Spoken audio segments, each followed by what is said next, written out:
नमस्कार. SR time मराठीच्या व्यक्तिविशेष कार्यक्रमात सर्व प्रेक्षकांचं मनपूर्वक स्वागत. आज आम्ही ज्या व्यक्तिविशेषची भेट घेत आहोत त्या म्हणजे सुप्रसिद्ध पार्श्वगायिका उषा तिमोथीजी. उषाजींची आम्ही त्यांच्या सूर्ययात्रेबद्दल बातचीत करणार आहोत, पण त्याचसोबत या सूर्ययात्रेतल्या सुवर्ण आठवणींबद्दलही आम्ही त्यांच्याशी बोलणार आहोत. पण त्याआधी मी उषाजींचं स्वागत करते बातचीतमध्ये. उषाताई, तुमचं SR टाइम मराठी इंदूरमध्ये खूप खूप स्वागत आणि त्याचबरोबर इंदूर शहरात पण तुमचं खूप खूप स्वागत. धन्यवाद साधना, धन्यवाद. मी उषा तिमोथी चांदेकर. उषा तिमोथी चांदेकर. आणि आता त्यांच्याशी आम्ही पुढची ही बातचीत सुरू करत आहोत. उषाताई, तुमचं मी आधी स्वागत केलेलंच आहे आणि जसं मी म्हटलं की सूर्ययात्रेबद्दल बोलणार आहोत आणि या सूर्ययात्रेतल्या सुवर्ण आठवणी. तर मी सुवर्ण आठवणी एवढ्याकरता म्हटलं कारण तुम्ही हिंदी सिनेसृष्टीच्या सुवर्ण काळामध्ये काम केलेलं आहे. तो काळ जो होता जेव्हा तुम्ही इतकं काम केलंय तो काळ नक्कीच हिंदी सिनेसृष्टीचा आपण सुवर्ण काळ म्हणू शकतो. आणि म्हणून त्या काळातल्या सुंदर सुवर्ण आठवणी त्यांच्याबद्दल आज आपण बातचीत करणार आहोत. थोडीफार तुमच्याकडनं आम्ही गाणी पण ऐकणार आहोत आणि ही बातचीत सुरू करत आहे. पण SR टाइम मराठी चॅनल आहे त्यामुळे मला असं वाटतं मी रिक्वेस्ट करीन की जर तुम्ही बातचीतची सुरुवात एखाद्या मराठी गाण्याच्या ओळीने केली तर. मी एक कोणता बहकलेला ब्रह्मचारी, बरं, रमेश देव सीमा सराफ हे होते ना पहिले. मी गायले ती मी हरीवर प्रीती केली, स्नेहल भाटकर आणि विनायक राहतेकरचा बोल. ज्या हरीवर मी प्रीती केली, ज्या हरीवर मी प्रीती केली, जडले ज्याचे पिसे, जडले ज्याचे पिसे, तयाला काळीज नाही कसे, तयाला काळीज नाही कसे. वा वा, क्या बात आहे. इतकी सुंदर सुरुवात की तयाला काळीज नाही कसे. आता पुढे आणखीन आम्ही छान गाणी ऐकणारच आहोत. पण मी सुरुवात ही करीन उषाताई की आज जिथे तुम्ही आहात, ज्या मुकामवर तुम्ही आहात, ही सुरुवात किती लहानपणी झाली आणि कशी झाली? गाण्याचं बाळकडू घरात होतं की म्हणजे संस्कार घरातच होते गाण्याचे? कशी सुरुवात केली? मी 7 वर्षाची होती. बरं. तेव्हा माझ्या घरात महफिले कहते ना, महफिले वो सब होती थी. मेरे my father was CBI officer. अच्छा. बट त्यांना संगीताचे फार बाळकडू होते. अरे वा, क्या बात आहे. ते दीनानाथ मंगेशकर ह्यांच्या सोबत हार्मोनियम वाजत होते. अच्छा. नागपूरला. नागपूरला शांतारामजीचा एक जयश्री थिएटर होता. त्यात बाळ कुल्हटकर, देशपांडे सर सगळे येत होते ते. आणि माझ्या बाबाकडून ते हार्मोनियम म्हणजे मूळतः तुम्ही नागपूर? हो, मूळच्या नागपूर. तिथे एक मोठा शो झाला होता, कल्याणजी आनंदजी नाईट. त्यात मला गायचे चान्स मिळाला. इथे मला बोलायला आवडेल. रफी साहब माझ्या गुरु होते, मोहम्मद रफी साहब. त्यांनी मला मराठी बोलूच नाही दिले.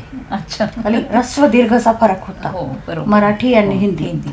तर त्यांना मी पंजाबी आहे, माझा पंजाबी एक्सेंट है, तो तुमको मैं यही कहूँगा कि तलफ़ुज़ साफ कर रखने के लिए तुमको उर्दू में बात करना ज़रूरी है. माझी उर्दू फार छान आहे, मराठी बिल्कुल नहीं. कोई बात नहीं, तो आप बिल्कुल मराठी नहीं हिंदी में भी हम बातचीत करेंगे. तो भी कोई बात नहीं. तो नागपुर में एक बहुत बड़ा शो हुआ. अच्छा. जिसमें मैं 6-7 साल की थी. उसमें मुझे गाने का मौका मिल गया. रफ़ी साहब, मन्नादा, हेमंत कुमार जी एंड मुकेश जी, ये 4 बड़े दिग्गज गायक आए होते तेव्हा. तो उन्होंने सुमन जी आने वाली थी. अच्छा. नहीं आ पाई किसी वजह से. सुमन कल्याणपुर जी. तो वो नहीं आ सकी. तो इस वजह से मुझे वहाँ पे गाने का 7 वर्षाचे पहले तो रिजेक्ट किया कल्याण जी भाई ने. बच्ची है, नहीं. अच्छा, उम्र के हिसाब से. पर मेरे भाई ने कहा कि ये मौका छोड़ना नहीं चाहिए, अच्छा गाती. क्योंकि नागपुर में गणेश उत्सव के बहुत प्रोग्राम्स बहुत जगह जगह होते रहते थे. तो मुझे कोई भी लेकर जाके माइक के पास हमने बिठा दिया, गा. तो मैं गाती हूँ, ऐसे मैं फेमस हो गई एक्चुअली। तो वो उस वजह से मुझे इस प्रोग्राम में भी गाने का मौका मिल गया। और जब इंटरवल हो रहा था पर्दा बंद था। अच्छा। वहाँ पे मेरे भाई ने साउंड इंजीनियर से कहा कि इसको इंटरवल में पर्दा बंद है, इसको एक गाना गाने है। अच्छा। वो भी मान गया क्योंकि वो जानता था मुझे कि अच्छा गाती है। तो मैंने वहाँ पे लता दीदी का एक गाना गाया, तो विदाउट म्यूजिक। रसिक बलमा हाय दिल क्यों लगाया तो से दिल क्यों लगाया। रफ़ी साहब वाले निकले, अच्छा। अरे ये तो बहुत अच्छा गाती है, अरे तुमको ये गाना आता? अच्छा जी मैं हरी आता, मैंने आता है मेरे साथ गाओगी बबल जी। कल्याण जी भाई ने मुझे कहा कैद में है बुलबुल। अच्छा। और बहुत से गाने मुझे उन्होंने, मन्ना दा ने कहा ये रात भीगी भीगी गाओगी। अच्छा। ठीक है। मुकेश जी ने कहा ये वादा करो चांद के सामने। और सब गाने मेरी बहन जो थी मुझे, मैं छोटी थी तो मुझे वो बहन मेरी सिखा देती थी वर्ड्स कैसे बोलना। अच्छा। गाने बरोबर, क्योंकि पढ़ना लिखना नहीं मालूम था, तो उन्होंने मुझे सिखा दिया। और मैंने इथे मला आवडेल की ही जी इतके 4 लेजेंड्स आपल्या हिंदी सिनेमातले, यांनी जेव्हा तुम्हाला ती गाणी म्हटली की ये गा सकती हो क्या, ये गा, कारण त्यांनी प्रत्येकाने आपलं आपलं गाणं तुम्हाला विचारलं की ये गा सकती हो क्या, तर मग मी इथे म्हणीन की अगदी एक एक ओळ प्रत्येकाची जर तुम्ही म्हणू शकला आमच्याकरता तर. साहेबांनी म्हणाले मला अच्छा जी मैं हरी चलो मान जाओ ना, रफ़ी साहब के साथ। देन मन्ना दा बोले कि ये रात भीगी भीगी, उसका आलाप आता है तुमको? आलाप। तो बोले मैं पहला गाऊंगा तो तुमको आलाप आएगा। हाँ ठीक है। ये रात भीगी भीगी ये मस्त फिजाए, उठा धीरे धीरे वो चांद प्यारा प्यारा। आलाप।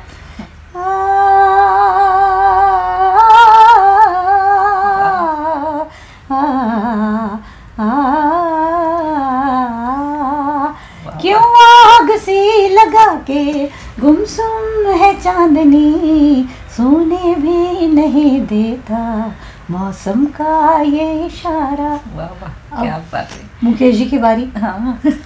ये वादा करो चांद के सामने, भुला तो न दोगे मेरे प्यारे को, मेरे हाथ में हाथ दे दो जरा, सहारा मिलेगा मेरे प्यार को।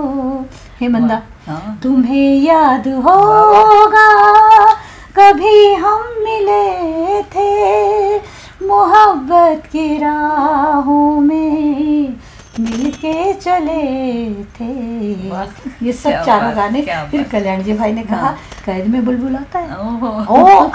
आता है। इतकं कठीण गाणं त्या इतक्या लहान वयामध्ये कैद में है बुलबुल म्हणजे वाह क्या बात है, क्या बात है। वो भी गा दिया। तो मग एक ओळ होऊन जाऊ दे कैद में है बुलबुल। कैद में है बुलबुल उन्होंने ऑर्केस्ट्रा शुरू करने कहा कल्याण जी भाई ने। ला ला ला ला ला ला ला ला ला ला, मैंने रोक दिया उसी समय। नहीं ऐसा नहीं है। अच्छा। कहने लगे अच्छा फिर कैसा है? मैंने कहा पहले इसका शेर है तो वो अच्छा होगा। मजबूर हो के तेरी क्या बात है महफिल में आ गए हैं, मुश्किल यही है अब तो मुश्किल में आ गए हैं। क्या बात है। ला ला ला ला ला ला ला ला, ये म्यूजिक है। कैद में है बुलबुल। बहुत खुश हो गए सबके सब। और मेरे भाई से कहा इसको बम्बई लेकर आओ, अभी ज़रा छोटी है तो। मैंने कहा नहीं बॉम्बे नहीं आऊँगी मैं, मम्मा को नहीं छोड़ूंगी, यही ठीक हूँ। लेके आ। लेकिन फिर 10-11 साल की रफ़ी साहब ने कहा मेरे साथ शोज ये करेगी नक्की। इथे मला आवडेल म्हणायला की जिथे आपण बाकी सगळ्यांचा उल्लेख झालाच आहे त्या स्टेज शोमुळे, पण रफी साहेब, जर रफी साहेबांकरता मी म्हटलं तर ते तुमचे एकतऱ्हेने पितातुल्य आणि ह्या इंडस्ट्रीचे गॉडफादर सुद्धा म्हणू शकतो आपण. काय सांगाल रफी साहेबांबद्दल? साहेब फार छान होते ते, वेल कॅरेक्टर्ड, वेल मॅनर्ड, फरिश्ता सफत. एकच शब्द सुंदर. खूपच सुंदर गात होते आणि खूपच सुंदर व्यक्तित्व. म्हणजे जितकं सुंदर गायक, कारण संपूर्ण विश्वाला माहिती आहे की रफी साहेब काय म्हणजे होते, आणि होते म्हणण्यापेक्षा मी म्हणेन आहे, आणि युगानुयुग रफी साहेब राहतीलच आहे आपल्या सगळ्यांमध्ये. पण तुमच्याकरता एक पितातुल्य म्हणून, आणि त्यांनी तुम्हाला साहेबांनी मला म्हणाले, साहेब की पापा काय करतात? हां, पापा नाही आहे. हां, ते गेले. ओ, आजपासून मी तुमचा अब्बा. वाह, क्या बात है. 8 साल की एज से उन्होंने मुझे पूरा वर्ल्ड घुमा दिया. हर जगह मैं गई, इंग्लैंड, US, वेस्ट इंडीज, यानी सब जगह मैं गई उनके साथ. इसीलिए मैंने जो अभी कहा था कि सुवर्ण आठवणी, तर या सुवर्ण आठवणीच बिलकुल संपूर्ण आयुष्य या आठवणींबरोबर जगण्यासारख्या आहेत. आणि रफी साहेबांकडनं मला वाटतं तुम्हाला नुसतं संगीत, कारण तुम्ही अपार त्यांच्याबरोबर संपूर्ण विश्वामध्ये तुम्ही शोज केलेले आहेत त्यांच्याबरोबर वेगवेगळ्या ठिकाणी, मुकेशजी बरोबर, आणि मुकेशजी बरोबर पण सुद्धा. आणि रफी साहेबांनी त्या सगळ्या ह्याच्यामध्ये नक्कीच तुम्हाला इतकं प्रोटेक्ट केलं आहे, मुलीसारखं. जिथे अब्बा म्हटल्यावर मग ते नातंच मुलीचं होऊन जातं. मुकेशजी आणि रफी साहेब दोघेही. तर रफी साहेबांनी गाण्याचं तर तुम्हाला खूप काही शिकवलंच असेल नक्कीच, म्हणजे तो प्रवासच वेगळा आहे तुमचा. पण रफी साहेबांनी तुम्हाला एक व्यक्ती म्हणून, एक कलाकार म्हणून आणखीन काय असं सांगितलं असेल जे नक्कीच आमच्या प्रेक्षकांपर्यंत पोहोचलं गेलं पाहिजे? काय म्हणू मी, मला फार चांगली शिकवण दिली त्यांनी की कसं राहायचं फिल्म इंडस्ट्रीत, किसी से ज़्यादा नहीं बात करना. हाँ, उनको मैं तुम्हारा अब्बा हूँ, जो कुछ भी बोलना है किसी से भी बात. ये फॉरेन कंट्री में हम जब जाते थे तो इवन म्यूजिशियंस के साथ भी वो मुझे ज़्यादा बोलने नहीं देते थे. कहते थे नहीं तुम छोटी हो, मुझे साथ में रहो. मिसेस रफ़ीक बन, दोनों मेरे माँ बाप ही थे वो लोग. बिल्कुल उनके साथ में मैं रहती थी, बिल्कुल बाजू का कमरा रहता था. उनसे पूछे बिना मैं कहीं कुछ नहीं कर सकती थी. एक समय का एक टाइम की बात बताऊंगी कि इंग्लैंड में मेरी एक बहन, एक मेरी फ़ैन थी लड़की, वो बहुत फ्रेंडली हो गई थी मेरे साथ में. वो तो वो अक्सर मेरे साथ बातें करती रहती थी. फिर कहने लगी कि पूछती रहती थी डैडी क्या करते थे, कितने भाई बहन हैं, मतलब वो इंक्वायरी पूरी मेरे मैं उसको बता देती थी सब ऐसे. ओके. तो फिर उसने मुझे कहा कि मेरे अंकल तुमसे मिलना चाहते हैं. अच्छा. बोले अच्छा ठीक है. तो बोले हम नीचे लॉबी में मिलेंगे. तो बोले ज़रूर मिलेंगे, चलो. अब होटल में ही ठहरते थे हम, तो वो भी आई, उनके अंकल भी आ गए. वे अंकल ने मुझसे बातें की. बोले उषा कहाँ की रहने वाली हो तुम? तो बोले मैं नागपुर की पैदाइश है. तो बोले नागपुर में मेरे एक दोस्त थे Benjamin Timothy, I am Christian family. मैं उषा टिमोथी, संदेकर साहब भी क्रिश्चियन ही होते. ठीक है. तो उनका अच्छा बेंजामिन टिमोथी है.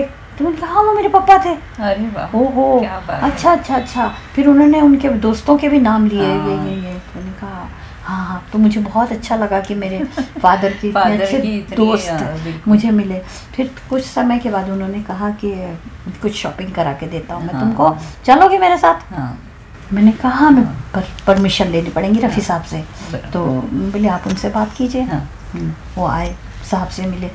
तो साहब ने, मैंने कहा साहब ये मेरे पापा के दोस्त है और भी. अच्छा नमस्कार हो गया. बोले मैं उषा को कुछ शॉपिंग कराने ले जाना चाहता हूँ. तो साहब ने थोड़ा ऐसा देखा. बोले नहीं मैं परमिशन नहीं दे सकता क्योंकि मैं आपको नहीं जानता. तो बोले साहब लेकिन इसके डैडी और मेरे अच्छे दोस्त थे. तो भी बोले नहीं.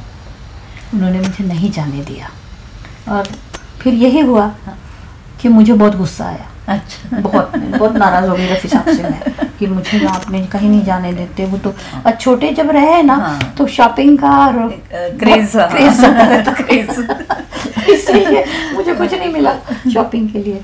फिर मैं जब वापस आई बॉम्बे तो मेरे बड़े भाई से मैंने पूछा क्योंकि मेरे घर में सिर्फ रफ़ी साहब के साथ जाने का परमिशन थी और कहीं किसी के साथ नहीं. तो मैंने पूछा कि ऐसे नाम के लोग अंकल आए थे और ये वो. तो बोले मैं डैडी के सब दोस्तों को जानता हूँ, इस नाम का कोई नहीं था. अच्छा। वो मैंने कहा साहब ने तो मुझे जाने ही नहीं दिया। बहुत अच्छा किया उन्होंने, क्योंकि इस नाम का कोई था नहीं उनके साथ। पापा के सब दोस्तों को मैं जानता हूँ। मैंने कहा तभी मुझे लगा कि रफ़ी साहब कितना प्रोटेक्शन दे, इतना अच्छा प्रोटेक्शन। मतलब म्यूजिक तो है ही, संगीत के लिए तो उन्होंने आपको शिक्षा दी ही, लेकिन साथ साथ सच में बाप का फर्ज उन्होंने। बिल्कुल बिल्कुल, मैं वही कहणे जा रही थी। आणि खूप छान तुम्ही, म्हणजे रफी साहेबांचं व्यक्तित्वच खूप वेगळं होतं. तुम्हाला तर सगळ्यात जास्त अनुभव आहे त्या गोष्टीचा. पुढे मी हे विचारीने की तुम्ही हे तर लहान वयात असताना हे गायला, मग मुंबईला आला. परंपरागत शिक्षण संगीताचं कोणाकडनं घेतलं का तुम्ही? मग त्याच्यानंतर पुढे?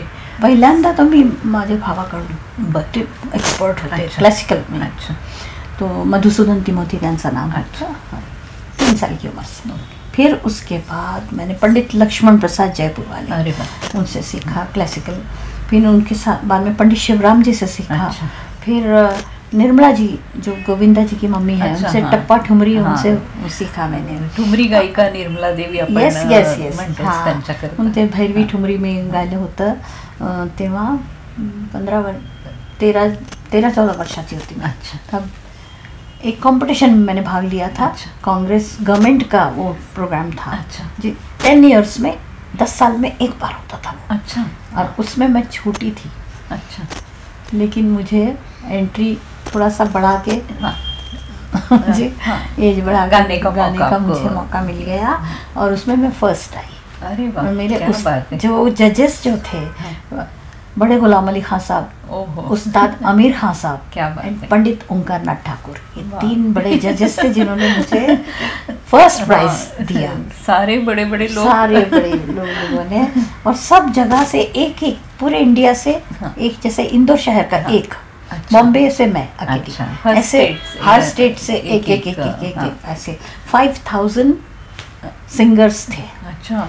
कॉम्पिटिटर्स. और 3-4 दिन तक वो कंपटीशन चली थी, क्योंकि इतने लोग एक साथ नहीं, 10 मिनट्स का टाइम बस सारे को. और मतलब सभी आपसे उम्र में बड़े ही होंगे, सभी बड़े ही होंगे उस समय. हाँ. तो उस समय फिर मुझे गाने का वहाँ मौका मिला, तो मैंने भैरवी ठुमरी गाई. अरे वाह, क्या बात है. निर्मला जी ने जो सिखाया था मुझे. एखाद ओळ येईल आठवण?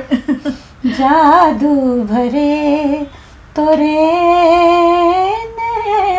नैनुवाराम, जादू भरे जी तोरे नैनुवाराम,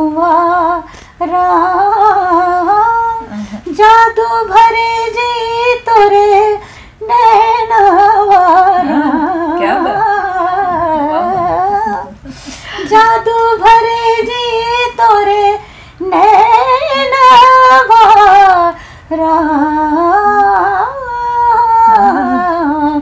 जादू भरे तोरे नैनवाराम. ऐसे सब. क्या बात आहे. म्हणजे मी म्हटलं ना की नुसतं हिंदी सिनेमाने आम्हाला त्यांच्याकडनं ठुमरी पण इतकी सुंदर ऐकायला मिळतीये, आणि इतका गोड आवाज. म्हणजे मला असं वाटतंय की वेळ तर आहे आमचा जो थोडा कमी, पण तरी इतकं छान त्या सगळं सांगतात ते, आणि इतकं सुंदर गातात ते. म्हणजे मी तुम्हाला कार्यक्रमाच्या मध्येच तुमचे आभार मानते, इतके छान आमच्याशी बोलताय. 2 गाणी फार सुपरहिट झाले. मग पहिला गाणं माझा हिमालय की गोद में. हो, मी त्याच्यावर येणारच होते की कमर्शियल आपण जर फिल्मच्या गोष्टी केल्या, की बॉलिवूड फिल्म इंडस्ट्रीत तुमची एंट्री पार्श्वगायिकेच्या रूपामध्ये, तर ती कधी झाली? म्हणजे ती सुरुवात कधी? वयाच्या 13व्या वर्षी. अरे वा. पहिला गाणं मी. अच्छा. वो भी बॉलीवुड में. यस. उसके पहले 1-2 गाने मैंने सरदार मलिक साहब का क्लासिकल गाना गाया था. अच्छा. और एक वीक पहले ही गाया था. मला वाटतं सरदार मलिक. हां, तर श्लोक बद्दल मी तुम्हाला विचारणार होते की पंडित शिवराम जी ने मला 64 लाइन्सचा, बट वो संस्कृत प्लेबॅक नहीं था. वो एक्चुअली वो ऑडिशन था. अच्छा. कि देखो ये कैसे बोलती है, कैसे सुर बराबर लगेंगे. तो वो मैंने 64 लाइन्स एक साथ पूरे गा दिए थे. तो ये तो श्लोक होता बस, संस्कृत श्लोक. पण मूळ सुरुवात तुमची बॉलिवूड मध्ये हिमालय की गोद झाली. आणि मग मला ते गाणं हिट झालं. हां, ते गाणं हिट झालं. आणि ते मला वाटतं त्या काळची बॉलिवूड म्हणजे एवढी मोठी ती नायिका माला सिन्हा, आणि त्यांच्याकरता मला वाटतं हे गाणं तुम्ही हिमालय की गोंचं गायलं. मग हे तर नक्कीच आम्हाला ऐकायला आवडेल. ओये सोनिये हिरिये, ओए सोनिया रांझिया, ओए शाबा नी कुड़िए पहाड़ दिए, ओए शाबा नी मुड़िया शहर दिया, ओए तू रात खड़ी थी छत पे नी मैं समझा के चांद निकला, बुरा हो तेरा तुझे देख के कोठे से मेरा पैर फिसला. होय होय होय होय. क्या बात आहे. त्या काळात घेऊन गेला तुम्ही, जेव्हा रेडिओवर ही गाणी खूप ऐकली जात होती त्या काळामध्ये. नक्कीच.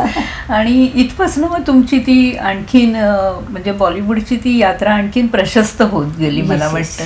आणि हे गाणं तुमचं रफी साहेबांबरोबर पहिलं. त्या काळी ना कल्याणजी आनंदजीचे असिस्टंट होते लक्ष्मीकांत प्यारेलाल. बरं. अच्छा. त्यांनी मला एक गाणं दिलं. हां. जब जब बाहर आई और फूल मुस्कुराए, मुझे तुम याद आए, मुझे तुम याद आए. मला असं वाटतं या गाण्याकरता मी त्यांना रिक्वेस्ट करेन की याची पुढची एखादी ओळ पण आम्हाला ऐकायला आवडेल. कारण इतकं सुंदर गाणं आहे हे की म्हणजे नक्कीच याच्या 2 ओळींनी कुठेतरी तृप्तता नाही येते. तर पुढच्या 2 ओळी आणखी. मुमकिन है जिंदगानी कर जाए बेवफाई, लेकिन ये प्यार वो है जिसमें नहीं जुदाई. ओ इस प्यार के फसाने जब जब जुबां पे आए, मुझे तुम याद आए, मुझे तुम याद आए. म्हणजे मला असं वाटतं हे गाणं दुसरा पार्ट रफी साहेबांचा पण आहे. त्यांनीच मला दिलेले हे, त्यांनी हे गाणं दिलं. आणि नक्कीच कुठेतरी मला वाटतं या गाण्याच्या माध्यमातून तुम्ही म्हणत असाल रफी साहेबांना की मुझे तुम तो नहीं आप याद आए. बिल्कुल बिल्कुल बिल्कुल. मुमकिन है जिंदगानी कर जाए बेवफाई, लेकिन ये प्यार वो है जिसमें नहीं जुदाई. बिलकुल बिलकुल. आणि जसे रफी साहेब तुमच्याकडनं जुदा नाहीये तसे ते त्यांच्या असंख्य श्रोत्यांकडनं पण कधीच म्हणजे जुदा नाही होणार. आणि इतक्या संगीतकारांबरोबर तुम्ही काम केलंय. मी इथे सी रामचंद्रजींचा उल्लेख नक्कीच करीन, कारण त्या काळचे हे सगळे दिग्गज संगीतकार. आणि त्याच्यामध्ये मला असं वाटतं सी रामचंद्रजींचा उल्लेख केलाय तर मी मेरे वतन के लोगोंचा तो किस्सा नक्की थोडाफार आम्हाला ऐकायला आवडेल. दीदी लता दीदी पहले उनसे पहले मुझे ये गाने का मौका मिल गया, क्योंकि अन्ना जो थे श्री रामचंद्र अन्ना जो थे वो एक सिंगर ऐसी ढूंढ रहे थे आर्मी के शो के लिए. उनको एक आर्मी का अहमदाबाद में आर्मी के लिए एक प्रोग्राम मिला था. उन्होंने कहा कि ये गाना उन्होंने आर्मी के लिए स्पेशली पंडित जी से लिखवाया था. पंडित प्रदीप. हाँ, तो उन्होंने लिखा था ये गाना, ए मेरे वतन के लोगों जरा आँख में भर लो पानी. क्या बात है. इसके लिए वो सिंगर ढूंढ रहे थे. अच्छा. तो उन्होंने कहा कि कोई ऐसी सिंगर मिले जो ये गाना अच्छी तरह गा सके. किसी ने मेरा नाम सजेस्ट किया. अच्छा. ये छोटी लड़की है, अच्छा गाती. तेव्हा मी 11 वर्षाची होते. तो गाना सिखाया उन्होंने. और फिर मुझे लेकिन आपने जब स्टेज पर गाया अहमदाबाद में आर्मी शो के लिए, उसके बाद लता जी ने ओरिजिनल बाद में गाया है. मतलब अन्ना ने कहा कि उषा ये गाना तुम स्टेज पे गा रही हो, लेकिन इसको आशा बाई गाएंगी. अच्छा, आशाबाई के लिए उन्होंने अच्छा रेडी किया। पर मुझे ये भी पता चला कि सुमन जी ने भी इसकी प्रैक्टिस की थी। अच्छा, ऐसा भी मालूम पड़ा। लेकिन फिर बाद में ये हुआ कि लता दीदी ने फाइनली ने गाया, उनकी आवाज सुनी, खूब अच्छा गाया। वो तो क्लास, तो मतलब सदियों तक सुनने वाले रफी साहब और लता दीदी। किसी ने मुझे पूछा था कि लता दीदी ज्यादा अच्छी है कि रफी साहब ज्यादा अच्छा गाते हैं। मैंने उनको कहा आप लोगों ने सीसॉ देखा है? बिल्कुल बिल्कुल ऐसे मैंने कहा, कभी किसी गाने में लता दीदी एकदम क्लास गा लेती, कभी किसी गाने में रफी साहब एकदम क्लास गा लेते। रफी साहब इम्प्रोवाइजेशन काफी उनका अपना रिकॉर्डिंग में नहीं करते थे। जो म्यूजिक डायरेक्टर बतलाए वही वो गाते थे, अपने दिल का नहीं। लेकिन जो शोज में वो इम्प्रोवाइज करते थे, वही क्लास करते थे, क्योंकि वो बहुत अच्छे कंपोजर भी थे। अभी आपको बताऊं, ना किसी की आंख का नूर हूँ, क्या बात है, ये उनका बनाया हुआ गाना है, लेकिन उन्होंने अपना नाम नहीं दिया इसमें। उन्होंने एस.एन. त्रिपाठी जी को बर्थडे गिफ्ट दिया। वाह। और लाल किला फिल्म के लिए वो गाणं पिक्चर, म्हणजे मी ए मेरे वतन के लोगोच्या 2 ओळी तर ऐकणारच आहे तुमच्याकडनं, पण त्याआधी मी आता जेव्हा रफी साहेबांचा, कारण खरं सांगू तर मी स्वतः रफी साहेबांची म्हणजे त्यांचे तर असंख्य फॅन आहे, मी कुठेच नाही त्याची, पण तरी सुद्धा मी रफी साहेबांची म्हणजे सगळ्याच सिंगरची फॅन आहे, पण रफी साहेबांची खरोखर मी खास फॅन आहे. आणि म्हणून ना किसी की आँख का नूर हूचा जेव्हा उल्लेख होतो ती ते म्हणजे काय म्हणणार त्या गाण्याबद्दल, पण तुम्ही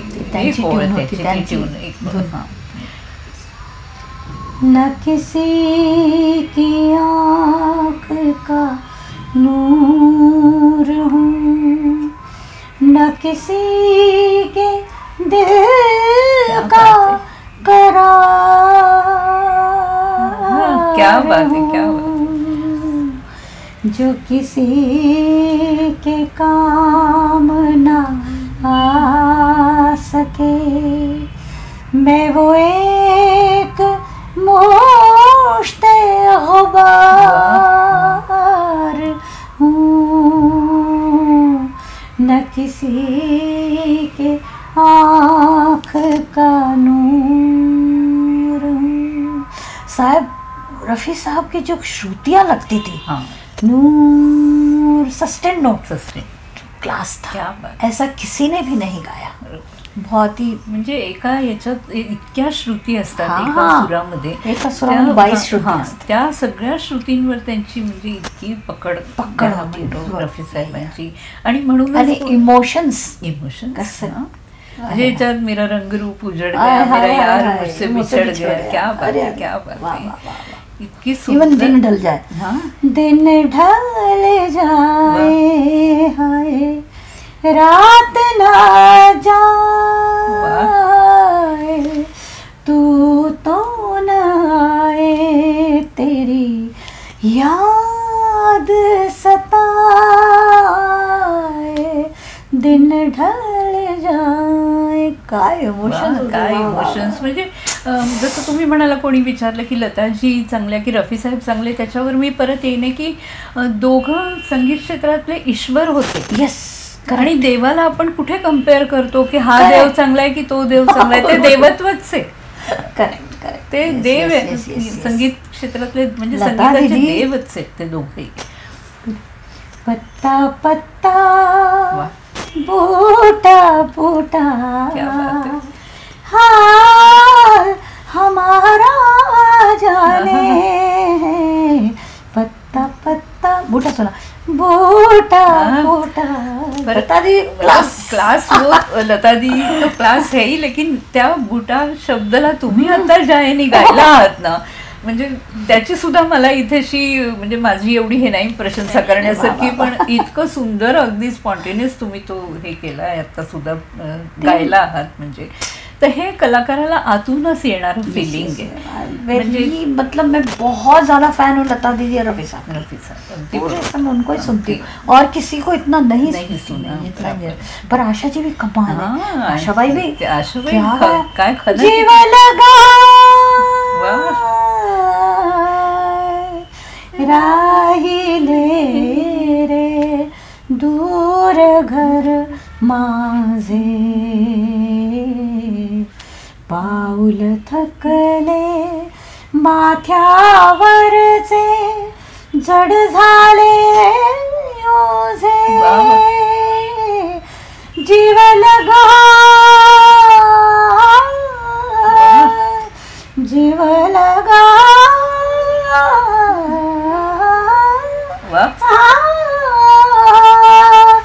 जीव लगा।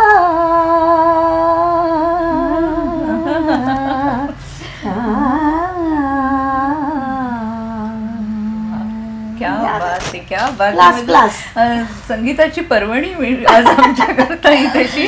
इतकं सुंदर तुम्ही म्हणजे आशाताईंबद्दलही. आणि आता मी परत वळते आपल्या 70-80 गाणी मी गाणी त्यांच्यासोबत आशाजी बरोबर. म्हणजे इतक्या मोहे बिकता सजन, मोहे बिकता सजन मिल जाए मैं ले लूं से जान बेच के, हाय मैं ले लूं से जान बेच के. आशा जी नैयर साहब के पास ले गई थी मुझे. अच्छा, ओपिनियन साहब उनका एक गाना गाया था, चुराते हो नजरें अजी किस लिए कि जिंदा है बस आप ही के लिए, चुराते हो नजरें अजी किस लिए. क्या गायकी उषाताई आपली. म्हणजे लताजी, आशाजी, रफी साहेब या सगळ्यांबद्दल तर बोलतोच आहेत, पण यांच्या याच्यात तुमची स्वतःची गायकी त्यांच्या बरोबर राहूनही इतकी समृद्ध झाली आणि म्हणजे नक्की समृद्धच म्हणू शकते. म्हणून मी सारखं त्या सुवर्ण आठवणींवरती येते परत, की जेव्हा कवी प्रदीप त्यांचे मेरे वतन के लोगो तुम्ही आधी गायला अण्णांबरोबर, सी रामचंद्रजींबरोबर, आणि मग ते लताजींच्या आवाजात रेकॉर्ड झालेलं आहे. 2 ओळी एवढ्या करता, कारण आता पुढे 26 जानेवारी येणारच आहे, तर आम्हाला नक्कीच आमच्या चॅनलच्या माध्यमातून लोकांपर्यंत परत हे गाणं पोहोचवता येईल त्यावेळेस. हे मेरे वतन के लोगो तुम खूब लगा लो नारा, ये शुभ दिन है हम सबका,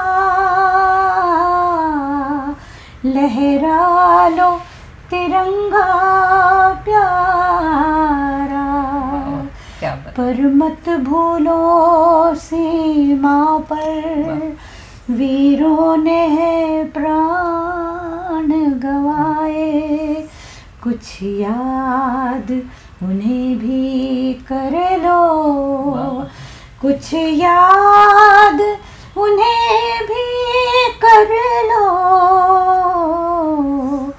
जो लौट के घर ना आए, जो लौट के घर ना आए.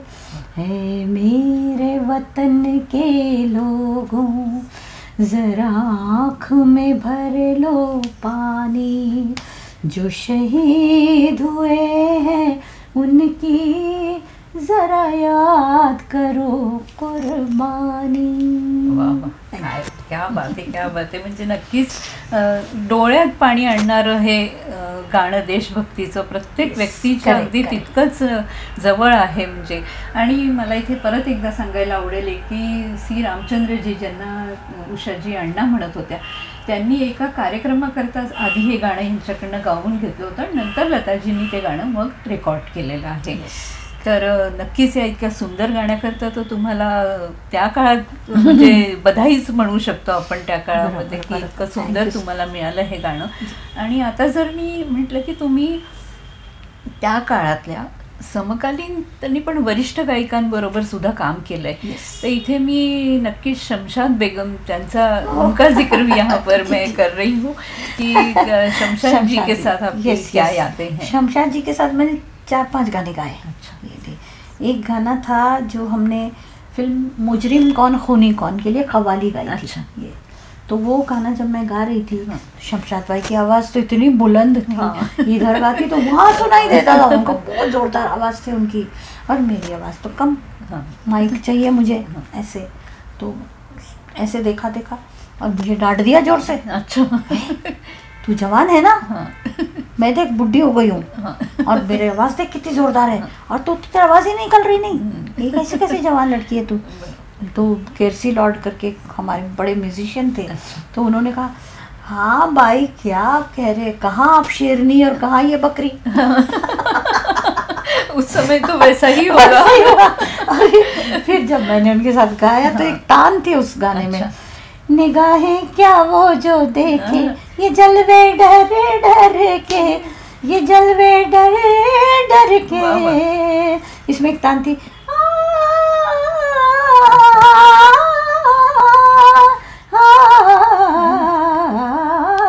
निगाहें, ये क्या बात तो है। जैसे अभी इतना नहीं गा पाई मैं ऊपर थी बता, लेकिन शमशाद भाई बोलती अरे तू तो बहुत अच्छा गाती है। मैं बोली मैं माइक पर ही गा सकती हूँ। मतलब जैसे शमशाद जी सामने शेरनी थी और आपको बकरी कहा गया, एकदम सर पे हाथ रख दिया, आशीर्वाद दिया, बेटा बहुत अच्छा गाया, अच्छा गाया। मतलब आपके सामने यूँ कहा जाए तो रफ़ी साहब के लिए भी आपको कहा गया था कि वो सामने शेर है। बिल्कुल एकदम डर गई थी मैं, हाथ पैर कांपने लग गए। शेर रफ़ी साहब को देख रही हूँ बहुत, तो उन्होंने उनको लगा कि ये ऐसा क्यों देख रही है, तब तो छोटी थी मैं। मैंने कहा साहब आप शेर हो क्या? तो बोले नहीं। मैंने कहा कल्याण जी भाई तो कह रहे हैं कि आप शेर है। तो बोले ना वो तो मजाक कर रहे हैं, तुम अच्छा गाओ। अच्छा गा रही थी ना रिहर्सल में, वैसे ही गाओ।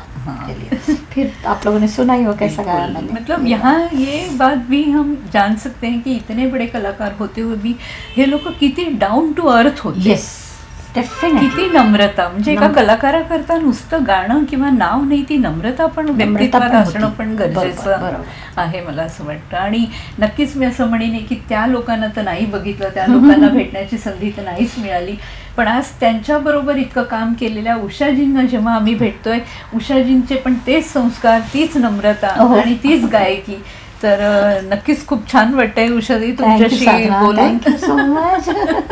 आणि संगीतकारांबद्दल जर मी म्हणायला गेले, सी रामचंद्रजींचा उल्लेख झालाय, कल्याणजी आनंदजींचा झालाय, मला हे विचारायला आवडेल की त्या काळात सुद्धा प्रतिस्पर्धा तर होतीच, होती म्हणजे आज जितकी आहे तशीच तेव्हा पण कुठे थोडीफार तर आणखीन असेलच आहे त्याही काळामध्ये. त्या काळामध्ये जास्त होती आजच्या काळापेक्षा. आणि तेव्हा कुठेतरी असं की गाणं म्हणजे आपण त्याच्या त्या नकारात्मक बाजूकडे नाही जाते, कारण सगळेच इतके उच्च कलाकार त्या काळातले, पण असं कधी की गाणं तुमच्याकडनं गाऊन घेतलं, मग ते कोणाला आणखीन गायला गेलं आहे, त्याच्या मागची काही एखादी अशी आठवण जर तुम्ही सांगाल की एखादं गाणं असं झालंय का? कारण तुम्ही पण इतकी सुंदर गाणी गायली आहेत. कल्याण जी भाई का सुबह सुबह फोन आया, अच्छा कि उषा जल्दी स्टूडियो में आ जाओ फिल्म सेंटर, और अच्छा गाना है तुम अच्छा गाओ. कल्याण जी भाई रात भर से बारिश हो रही है, बम्बई की बारिश तो आपको पता है, मुंबई में एक बार शुरू होती बरसात तो बिल्कुल रास्ते भर जाते. मैंने सारे रास्ते भरे हुए, नहीं नहीं कुछ भी करके तुम आओ, आ जाओ आ जाओ, बहुत अच्छा गाना है, अच्छी फिल्म का गाना है. मैंने कहा ठीक है मैं आती हूँ. और मैं सुबह 11 बजे निकल गई. अच्छा, घर से टैक्सी वाले आने को तैयार नहीं. बड़ी मुश्किल से एक टैक्सी मिली, उसने कहा ठीक है मैं ले चलता हूँ. महालक्ष्मी तक वो ले गया 3 घंटे लगाकर, मुंबई टू पूना जैसे. इतने नजदीक जाके वहाँ महालक्ष्मी स्टेशन के पास उसने मुझे रोक दिया. बोले मैम मैं वहाँ तक नहीं आ सकता, लेकिन फिर भी आपको एक रास्ता बताता हूँ.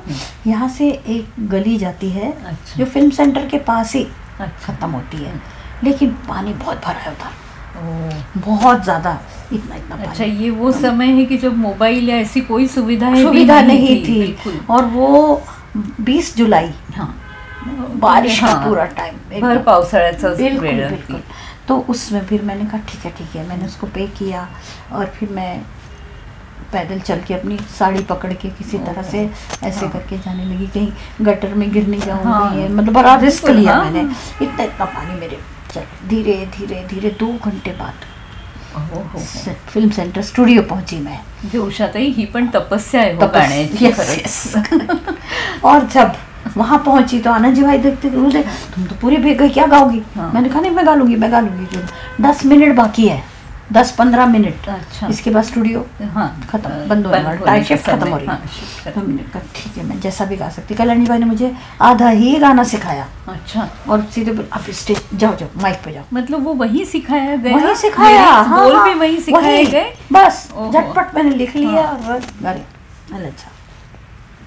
अब वो गाना सब शुरू कर दिया म्यूजिशियंस ने। अच्छा। और मैंने डायरेक्ट टेक ये कर लिया था।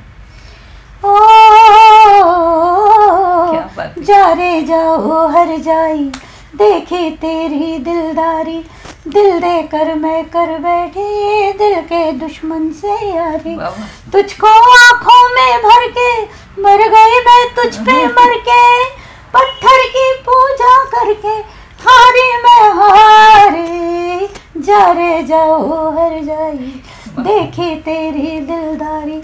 ओ गाना हो गया, गाना फुल टेक ओके, एकदम कालीचरण फिल्म का नाम था। ताई आपने इतना सुंदर गाया की रीना रॉय डोळ्यासमोर उभी केली तुम्ही शत्रुघ्न सिन्हा आणि म्हणजे रीना रॉय वरती हे गाणं होतं आणि तुम्ही रीना रॉय डोळ्यापुढे उभी केली। कौन से डायरेक्टर है वो, सुभाष घई, उनकी पहली फिल्म थी कालीचरण। बहुत खुश हुए वो। क्या बात। और बहुत अच्छा गाया आपने, बहुत अच्छा गाया, सबने बड़ी तारीफ। और मुझे लगा कि इस गाने से तो मैं बहुत टॉप पे चली जाऊंगी। बिल्कुल लेकिन चलो फिर होता है जो होता है। बाद में पता चला दीदी ने गा लिया था ना।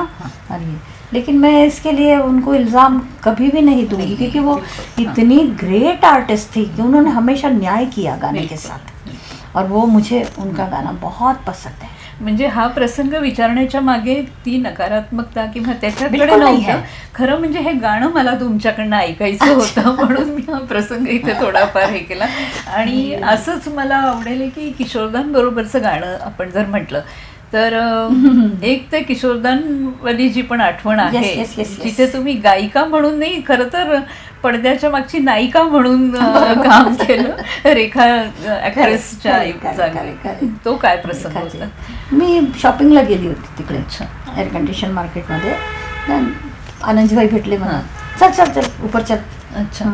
क्यों ऊपर क्यों चल? तो बोले चल कल्याण जी भाई से मिल के जाना। अच्छा। ओके ठीक है मैं आती हूँ 5 मिनट। मैं चली किशोरदा वहाँ से, अरे अपनी रेखा आ गई, रेखा आ गई। अच्छा। रेखा नहीं है, मैं हूँ उषा। अच्छा। तू ही मेरी रेखा है। मैं क्यों रेखा आपकी? तो कहने लगे देख एक डायलॉग बोलना है गाने में, अगर तू डायलॉग नहीं बोली तो गाना टेक, उन दिनों डबिंग नहीं होती थी। अच्छा। तो ये उन्होंने कहा कि तू उषा तू डायलॉग्स बोल दे। मैं बोली दादा मैं गा सकती हूँ, पर डायलॉग बोलना मेरे बस की बात नहीं है, मैं कोई हीरोइन तो हूँ नहीं। तो कहने अरे मैं सिखाता हूँ ना, मैं बताता हूँ ना। रेखा जी नहीं आई? रेखा जी। तो मैंने कहा रेखा जी उनका गाना है ना ये, तो वो बोलेंगी। तो नहीं हम लोग बहुत देर से रेखा को फ़ोन कर रहे हैं। अच्छा। पर उसके घर में बेल बज रही है, सब बोलते हैं रेखा बाहर स्टूडियो आने के लिए निकल गई, लेकिन 3 घंटे वो आई नहीं रही। अच्छा। तो बोली अच्छा ऐसी बात है। तो फिर अर्जुन इंगोरानी जो प्रोड्यूसर थे वही बेचारे एकदम हाथ जोड़ के मेरे पास। कौन सी फिल्म थी ताई? कहानी किस्मत। अच्छा, कहानी किस्मत। बेचारे आगे के लिए उषा जी अगर आप बोलेंगी ना तो हमारा बहुत शूटिंग का पैसा बच जाएगा। आज वो लास्ट डे है। अच्छा। वो कुछ मेले का सीन है उसमें। अच्छा। तो बोले वो सब टूट जाएगा तो हमारा फिर से लगाना पड़ेगा।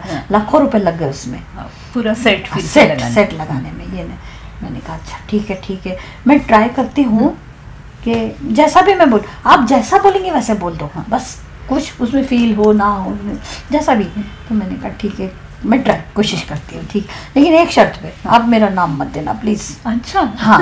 तो बोले क्यों ना? मैं बोली हाँ क्योंकि हो सकता है मैं गलत बोलूँ। हाँ। तो लोग क्या बोलेंगे। अच्छा। ये कहा।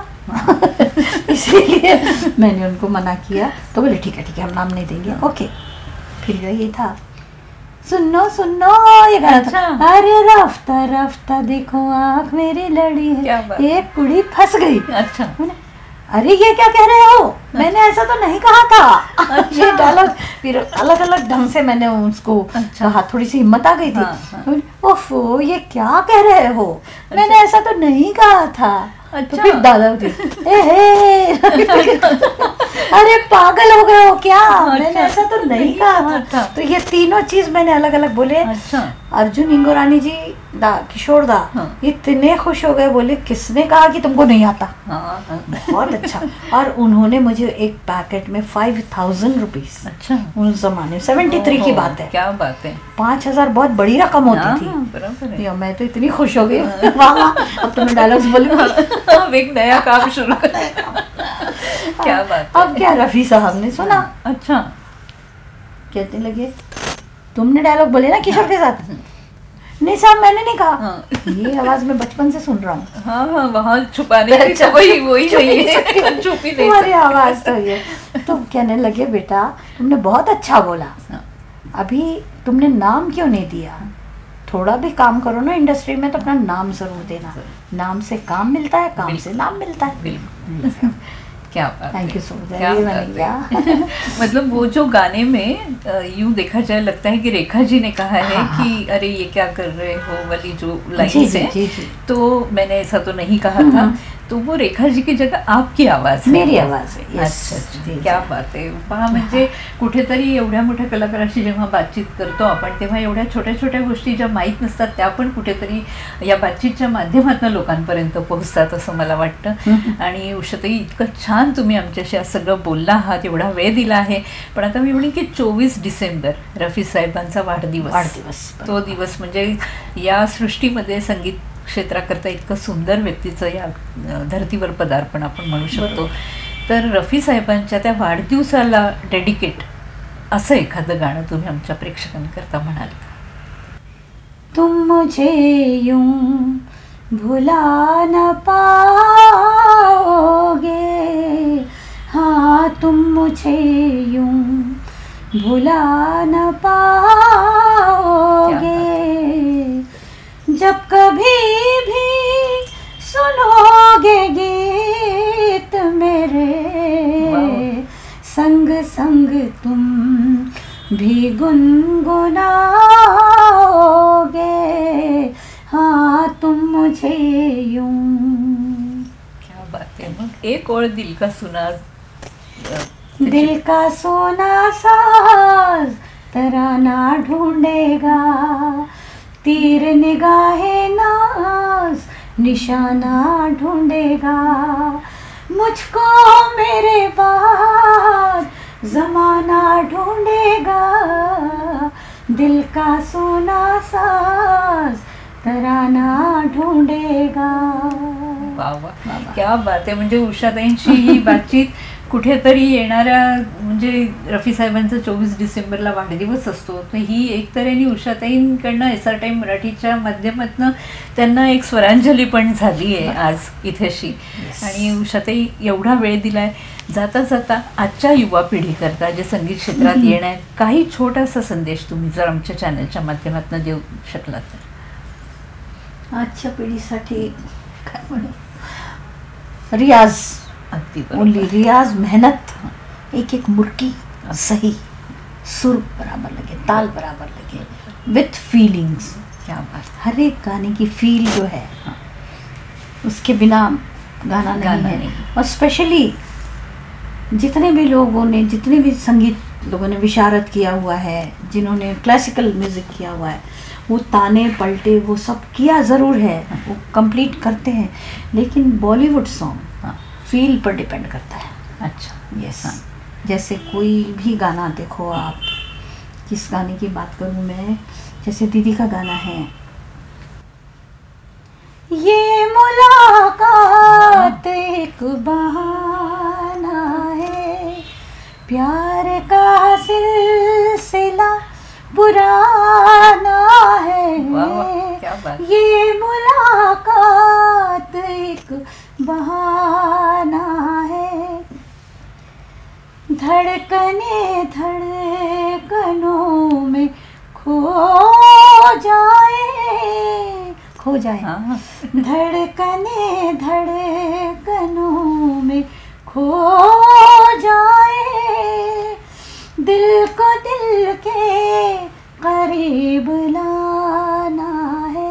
कोई ताने पलटे नहीं है इस गाने में, ओनली फीलिंग है. धड़कने धड़कने में खो जाए, ख्वाब तो कांच से भी नाजुक है, टूटने से इन्हें बचाना है. तो ये सब फील जो है, इमोशंस जो है, ये गाने में आजकल की पीढ़ी में को ज़रूर ये काम करना चाहिए. तो इसी गाने के अगर आगे मैं कहूँ तो मन मेरा प्यार का शिवाला है, आपको देवता बनाना है, तो ते जो फील है, यस, वो आना चाहिए कि आपका क्लासिकल बेस कितना भी अच्छा हो. हाँ, मतलब वो तो ज़रूरी है ही, वो तो है ही, वो तो बेस ही है. आपको बताऊँ, देखिए गोल्ड की, सोने की हम लोग गहने बनाते हैं. बिल्कुल. तो वो जो गहने बनाते हैं हम, तो उसमें प्योर गोल्ड का गहना नहीं बनता, क्लासिकल प्योर गोल्ड है। वो मजबूती पकड़ के लिए, मजबूती पकड़ के लिए उसको उसमें सोने में थोड़ा वो थोड़ा चांदी तांबा ये मिक्स करना पड़ता है। लेकिन फिर भी मैं कहूँगी कि सबसे अगर मुश्किल कोई चीज़ है तो वो प्लेबैक सिंगिंग, वो बड़े पुराने गाने, वही गाने हैं जो विद फील आप गाते हैं। इसमें रफ़ी साहब को मैं और लता दीदी को, आशा जी, इनको सबको मानते हैं बहुत। बिल्कुल ये नहीं, ये ऐसे ऐसे गाणे उन्होंने गाए कि लगता दिल को छू जाते हैं वो गाणे। आणि म्हणूनच आजपर्यंत मतलब आज तक ती गाणी सगळी अजरामर गाणी आहे। करेक्ट। आज प्रोग्राम्स भी जो होते हैं ये इन्हीं गानों के होते हैं। बिल्कुल। आज कोई नए गाने नहीं गाते, मुश्किल से ही कोई आज भी प्रोग्राम में लग जा गले सबका लग जा गले, यस, कारण कुठेतरी कान तृप्त होतात, मन तृप्त होतं। Correct correct. सूदिंग ज्याला म्हणतो, आत्म्याला शांती मिळते। एक आलाप है नैना बरसे रिमझिम।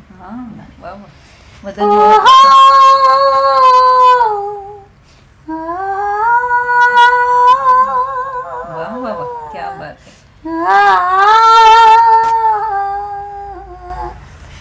वो कहते हैं ना मॉड्यूलेशन, बिल्कुल। तो ये आज के गाने में नहीं है। तो ये सब नए पीढ़ी के लोगों को इन गानों की प्रैक्टिस करना चाहिए। लता दीदी हमेशा की गुरु है, रफ़ी साहब हमेशा के गुरु हैं, मुकेश जी, लता जी, किशोर दा, ये सब, मन्ना दा, ये सब बिल्कुल, ये लोग सब गुरु लोग हैं। ये सभी इंस्टीट्यूशन। बिल्कुल बिल्कुल सही कहा आपने, बिल्कुल।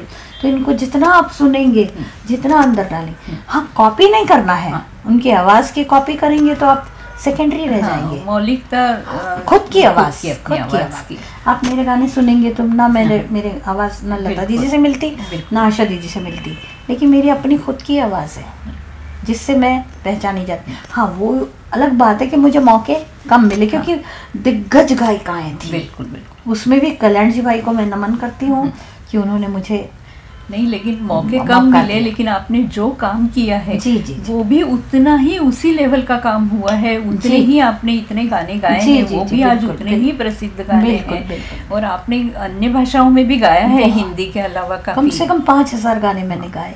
राजस्थानी, उड़िया, मलयालम, तेलुगु, देन बंगाली गाने, मराठी, और पंजाबी गाने, और सब मेरे हिट हुए उस लैंग्वेजेस में भी। मतलब उस समय की उन गायिकाओं के साथ अपने आप को बनाए रखना, कम काम करके भी उच्च कोटि का काम करना, गायन शैली मेरी हमेशा अच्छी रही।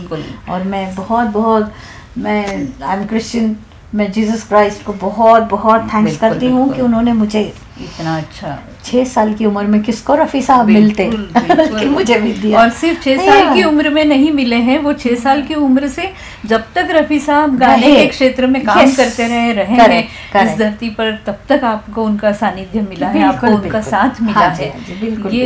ये जरूर आप मतलब उस ईश्वर की वो मानती हूँ। बिल्कुल। पिछले महीने में मुझे मुकेश रत्न अवार्ड मिला दिल्ली में, तो वो भी गाया। मुकेश जी के साथ मैंने 15 साल काम किया, रफ़ी साहब के साथ 20 साल काम किया, और मन्ना दा, उनसे भी मैंने बहुत कुछ सीखा। मन्ना डे के साथ भी बहुत गाने गाए। वसंत देसाई जी के गाने मैंने उनके साथ गाए। क्या बात है। देसाई साहब, अन्ना, और मदन मोहन जी का भी हीर रांझा में एक गाना गाया। अच्छा। हाँ अच्छा। बल्कि मदन मोहन साहब की तो लता दीदी फेवरेट थी। वो तो आशा दी को भी मुश्किल से गवाते थे। वो तो भाई बहन का ही रिश्ता था। बिल्कुल मदन भैया और लता दीदी वाला रिश्ता था वो। तो मैं उनके यहाँ बचपन से ही जाती थी। अच्छा। खास बात ये थी कि मैं एक शादी के प्रोग्राम में गा रही थी। अच्छा। यूं हसरतों के दाग मोहब्बत में धो लिए। फिर इतकी सुंदर गाणी जेव्हा निघतात ना, तेव्हा कुठेतरी ते 2 ओळी ऐकण्याची इच्छा होती। यूं हसरतों के दाग मोहब्बत में धो लिए, खुद दिल से दिल की बात कही और रो लिए। यूं हसरतों के दाग, घर से चले थे हम तो खुशी की तलाश में, गम राह में खड़े थे वही साथ हो लिए, खुद दिल से दिल की बात कही और रो लिए, यूं हसरतों के दाग। ये गाना जब मैं गा रही थी तो एक साहब सामने आके खड़े हो गए। अच्छा। और आके कहने, ये क्या रोने वाले गाने गा रही हो तुम, शादी का फंक्शन है, कोई अच्छे गाने गाओ। तो मैं तो छोटी थी 9 साल की, तो मैंने कहा आपको ना म्यूजिक की जरा भी सेंस नहीं है, आप बिल्कुल इतना मदन मोहन साहब का गाना है ये, ऐसे मैंने कहा। तो हमारे जो हजारा सिंह जी थे वो कहने, बेटा ये मदन मोहन साहब ही है। अच्छा, अरे बाप रे। इनको मदन जी ओहो करके, तो उन्होंने मुझे 100 रुपए की नोट निकाल के मुझे गिफ्ट की। कहा बेटा बहुत अच्छा गाती है, लेकिन शादी के फंक्शन में हैप्पी सॉन्ग्स गाए जाते हैं, सैड सॉन्ग नहीं है। तो फिर मैं नीचे ही रहता हूँ, फर्स्ट फ्लोर पे, आना घर पे। ऐसे और फिर आपको आगे ही रंजा का वो जी गाना मिला? जी जी जी, वो काफी टाइम बाद मिला, लेकिन मिला, आज मिलती। शंकर जयकिशन के साथ मैंने ऑल ओवर वर्ल्ड शोज। अच्छा, तो शंकर जयकिशन मुकेश नहीं, मुकेश नहीं थे तब। अच्छा, तब तलत साहब थे उनके साथ, और शंकर जयकिशन के में शारदा जी और मैं, अच्छा, फीमेल सिंगर्स थी अराउंड द वर्ल्ड। हाँ, सब जगह हम गए। और रफ़ी साहब, तलत साहब और मनादा, ये 3 मेल सिंगर्स थे। अच्छा, तो और शारदा जी भी बहुत, शारदा जी और मैं दोनों फीमेल। तो हम शंकर जयकिशन नाइट्स पूरा यूएस टूर किया, वेस्ट इंडीज वगैरह। शम्मी कपूर के साथ भी मैंने बहुत टूर्स किए, ऋषि कपूर, राज कपूर, सब जितने, सुनील दत्त साहब के साथ भी किया, बहुत सारे, मतलब ये सब मुझे लेते थे। आर.डी. बर्मन भी मुझे लेते थे, और सब लता जी के क्लासिक सॉन्ग्स के लिए ही मुझे लिया जाता था, के लिए उनके साथ में की लता जी के गाणे गाने के लिए की उषा तिमोथी गायली। क्या बात आहे, म्हणजे कुठेतरी तुम्ही लताजींच्या आवाजाचा आपण पर्याय नाही म्हणणार, पण लताजींचाच आवाज झाला एक तऱ्हेने सिंगिंग क्वालिटीच्यामुळे। खरंच आहे, म्हणजे लताजींची भेट तर नाही होऊ शकली आहे, पण तुमच्या रूपात आम्हाला लताजींची ती गाणी ऐकायला मिळाली आहे। बहुत अच्छी थी वो, आणि इतक्या बात नहीं करती थी, बहुत कम। 10 मिनट में उनके घर गई थी, तो अच्छा बैठी रहे ऐसे ही। अच्छा, फिर मैंने कहा अच्छा दीदी मैं जाती हूँ, माई के लिए कंडोलेंस देने आपको आई थी। बैठ। फिर मुझे कहा बैठ। अच्छा, और फिर उन्होंने माई के बारे में बताया, माँ के, कि उन्होंने कैसे हमारे लिए मेहनत की। सुबह 4 बजे उठ के तानपुरा हाथ में देती थी, रियाज करो। क्या बात है, तो संघर्षाचा त्यांचा तो काळ, त्याच्याबद्दल बरोबर आहे, बहुत अच्छा। उनका माई को भी संगीत की बहुत समझ थी। मुझे कहा था अच्छा गाती है बेटा, तुम अच्छा गाती है। क्या बात है, क्या बात है। आशा जी ने मिलाया था उनसे मुझे। अच्छा, आशा भाई ने मुझे बहुत लोगों से मिलाया, नौपिंदर साहब से मिलाया, अच्छा, माई से मिलाया। अरे और ये वो भी बहुत स्वीट लेडी है, बहुत अच्छी। क्या बात है। मैं उनके बारे में यही कहूँगी कि उनको भी ज़रा भी घमंड नहीं था, मुझसे हमेशा वो बहुत अच्छी तरह बात करती थी। यानी आशा जी के बारे में मैं हमेशा अच्छा ही कहूँगी, क्योंकि मुझे कभी नहीं लगा कि वो, हाँ गाने, अब देखो गाने बहुत सारे कट हुए मेरे, जो गाने मैंने बहुत अच्छे भी गाए थे, लेकिन उसमें सिर्फ सिंगर्स का ही कसूर नहीं है, उसमें हीरोइन लोग भी होते थे। वो भी कहते थे कि नहीं हमको लता जी का प्लेबैक चाहिए, हमको आशा जी का प्लेबैक चाहिए, क्योंकि वो लोग दिग्गज गायिका है, ये बातें थी। इसलिए मैं कभी भी नहीं कहूँगी, क्योंकि बहुत से लोगों का मैं सुनती हूँ इंटरव्यू कि हमको लता जी ने आने नहीं दिया, हमको आशा जी ने आने नहीं दिया। मैंने कहा लेकिन आने नहीं दिया, ये पहले उनकी तरह गाओ तो सही, फिर बोलो, एग्जाम दो, फिर कहो। आप किसी भी लता जी, आशा जी को छोड़कर किसी भी सिंगर को आप कहो मनमोहना बड़े झूठे गा के दिखाओ। क्या बात है, क्या बात है। मनमोहना बड़े झूठे, हार के हार नहीं माने, मनमोहना